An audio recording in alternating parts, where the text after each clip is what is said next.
ନାଇଁ ଗତକାଲି ସକାଳଟା ଇନସିଡେଣ୍ଟ ହେଇଛି ଅରାଉଣ୍ଡ 7 AM ମର୍ଣ୍ଣିଂରେ ଇନସିଡେଣ୍ଟ ହେଇଛି। ଜଣେ ଲେଡ଼ି ସିଏ ସ୍କୁଟିରେ ଆସୁଥିଲେ ତାଙ୍କ ପଛରୁ ଗୋଟେ ହ୍ୱାଇଟ୍ କଲର୍ର ସ୍କର୍ପିଓ ଗାଡ଼ି ବର୍ତ୍ତମାନ ଦ୍ରୁତ ଭାବରେ ଆସିଥିଲା ଏବଂ ତାଙ୍କ ପଛରୁ ହିଁ ଧକ୍କା ଦେଇଥିଲା। ଘଟଣାସ୍ଥଳରେ ସେ ପଡ଼ିଯାଇଥିଲେ ଏବଂ ସ୍କର୍ପିଓଟା ଆକ୍ସିଡେଣ୍ଟ ଘଟିଲା ପରେ ସେ ଜାଗାରୁ ଏସ୍କେପ୍ କରିଯାଇଥିଲା। ଇମିଡ଼ିଏଟଲି ତାଙ୍କୁ ଯିଏ ଇଞ୍ଜୋର୍ଡ଼ ହେଇଥିଲେ ସେ ଲେଡ଼ି ତାଙ୍କୁ ମେଡ଼ିକାଲ ସିଫ୍ଟ କରାଯାଇଥିଲା। ସେ ବର୍ତ୍ତମାନ ଗୋଟେ ପ୍ରାଇଭେଟ୍ ହସ୍ପିଟାଲରେ ତାଙ୍କ କଣ୍ଡିସନ୍ ଟିକେ ଖରାପ ଅଛି। ସେ ଅଣ୍ଡର ଟ୍ରିଟମେଣ୍ଟ ଅଛନ୍ତି ଏବେ ସିଏ।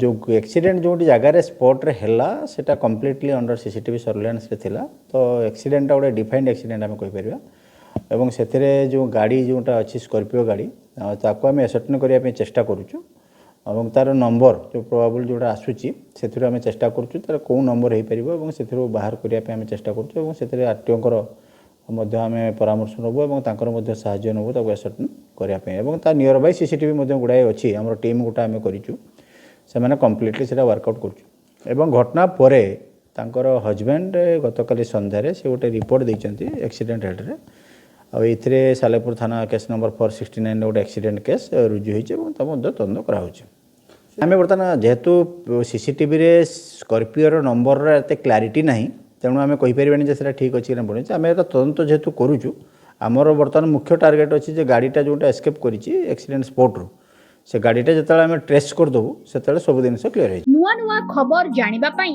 आमो एलएनटीवी को लाइक शेयर और सब्सक्राइब करंतु।